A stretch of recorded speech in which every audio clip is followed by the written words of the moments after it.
Hi Mikel. Hello. Welcome back. Happy new season, as they're saying these days. Thank you. Another London derby to start a new season. Does it feel very different going into this one from this time last year? Well, it is different. Obviously, everything that happened before that game was pretty strange and unique. The preparation, the pre-season that we had, different context. We are really excited. We're looking forward to the new season.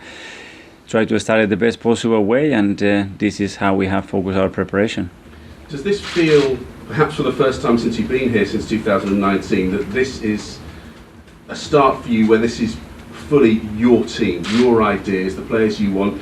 Picked a new captain. It's always been my team because this is our players, and always we have had the intention to get the best out of them. It's true that obviously we have streamed the squad and changed the squad massively in the last 2 windows, especially, and you feel that now the players that we have are more specific and better to the way we want to play, basically. And you brought in new signings. A lot of people are focusing obviously on Gabriel Jesus, who's come in. He's the man who's supposed to score goals for you and so on. Is the expectation huge on Gabriel Jesus coming into this new season? Is the guy that's going to transform and kick you on perhaps to the next level? When you bring top players, you know that they are coming from top clubs and they've been extremely successful over the years.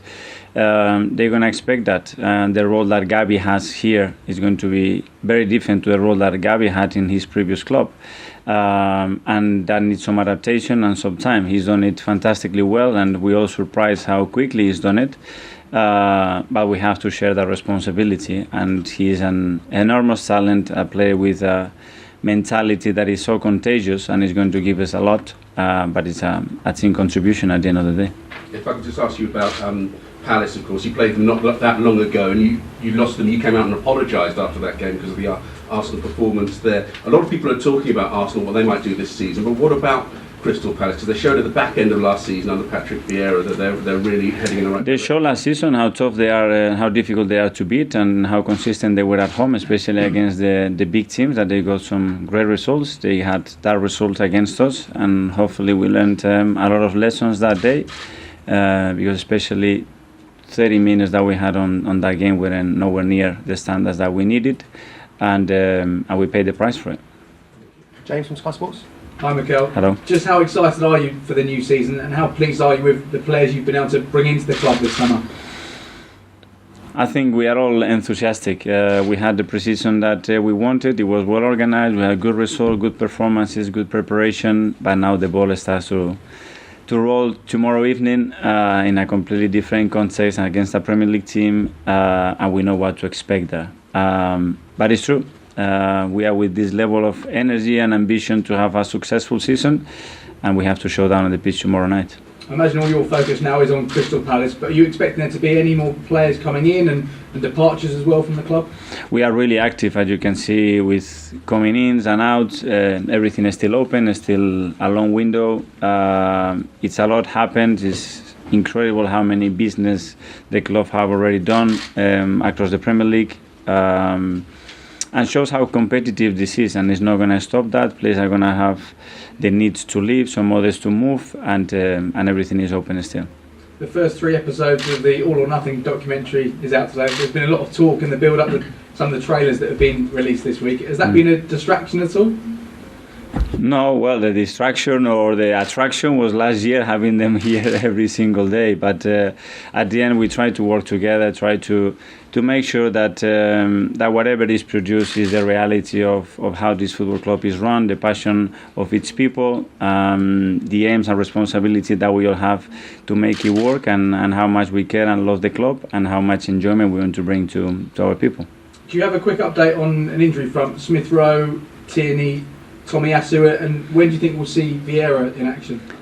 Well, 3 out of 4 of those probably they're going to be trained this afternoon, and if everything was well, they will be available for selection in the squad. So hopefully we're going to start to recover, because they've been missing a lot of minutes and time in pre-season, and are really important players for us. And finally for me, Mikel, Premier League captains, they've decided to reduce how often they're going to be taking the knee this season. What do you make of the decision to no longer make it a routine?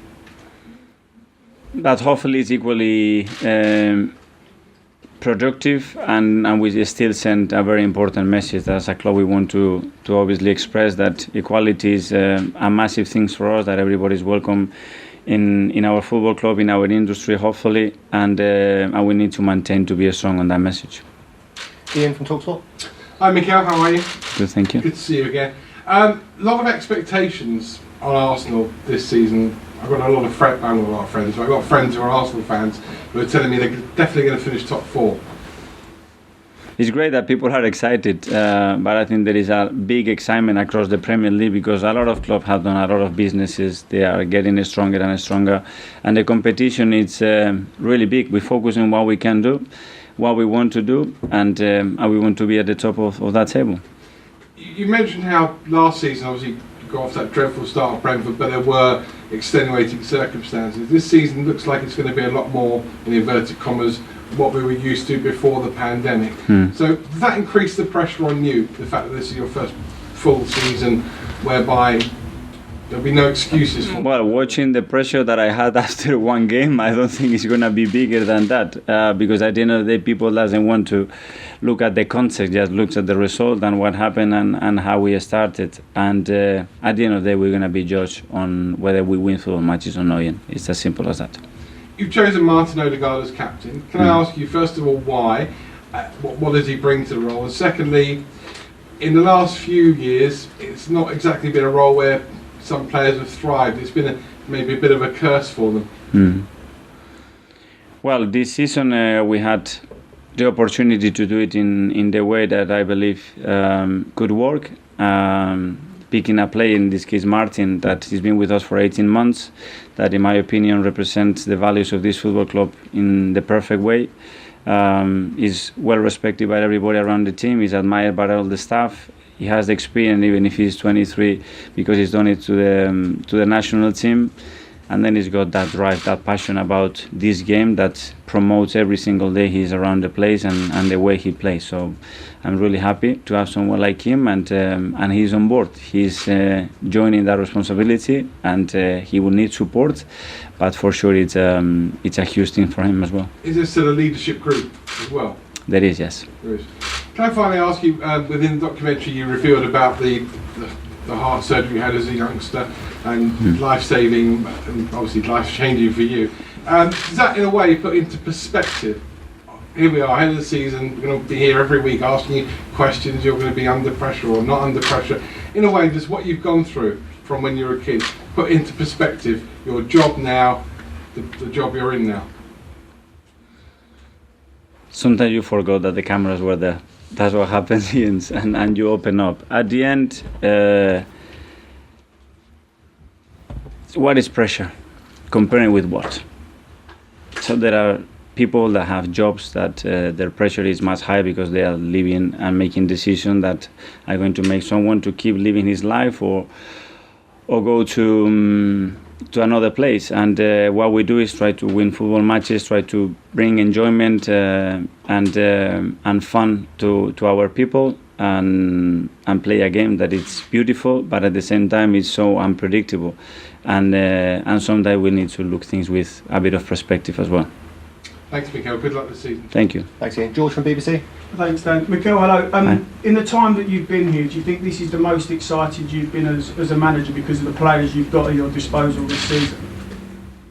You try every day to be more excited and love more your players and feel more privileged of where you are. The more things that you do that are more related with the way you feel, and you feel and you share that feeling with the club like we do, I think then becomes a common thing that at the end is not about me, it's about how we all feel about what we are doing, that we all feel integral part of it, especially our supporters, and if we do that, then I always said that this becomes very, very powerful. When you rang up Pep Guardiola and said you want Gabriel Jesus, and then you rang him back and said you want Zinchenko, what did he say? It wasn't exactly like that. I cannot tell you how it was. What I can tell you is that this works both ways, and both parties have to be happy to do that. And we discussed, especially he was telling me that two phenomenal people that he's losing or giving away. I know them. I know how privileged we are to have them, and I'm really happy. That's all I can say. I imagine you need to get some players out. Can you just give us what happened with Leno letting him go and what's going to happen with Hector Bellerin, please? Well, with Ben at the end, it was just a professional relationship that it was difficult to sustain, obviously, because he's a player that in the last 11 years always has started games, that he's so used to it. He's an international player. But then I spoke to him last night. It's a man that he will be remembered here. It's a privilege. It's been a privilege to work with him. But in football, you have to make decisions and try to get the best out of your players, to play the way you want to play. And Ben has found a move that he's really happy with, his family happy with, and we all at the club wish him all the best. And just the last one, have you set a target of 0 red cards for your players this season after what happened last year? I told you last time it's better not to talk about it, and the less we talked about it, I think the better it comes, so hopefully we can achieve that. Thank you. Thanks, George. Finally, in the broadcast section, James from ESPN. Hello, Mikel. Just to clarify on the team news, Tomiyasu, Tierney, Smith Rowe and Vieira, you said 3 of those 4 are training. Who's the player who isn't? Good question. You will find out tomorrow. Just on 2 of them, on Tierney and Tomiyasu, they've had persistent injury problems last season. Do you have any concerns about their long-term fitness? Do you think that they're going to have problems they're going to have to manage going forward? Hopefully no, and the reason why they got those persistent injuries are for different reasons, probably because the squad as well didn't enable them to recover and don't play them when it was necessary, when it was too tight or when they didn't fully recover, and sometimes we had to rush them. It was a combination of it. What I can tell you, those 2 players are so pushy and willing to contribute with the team, and this is what we've done, and we know that with those 2 fit and performing at their best, we are much stronger as a team.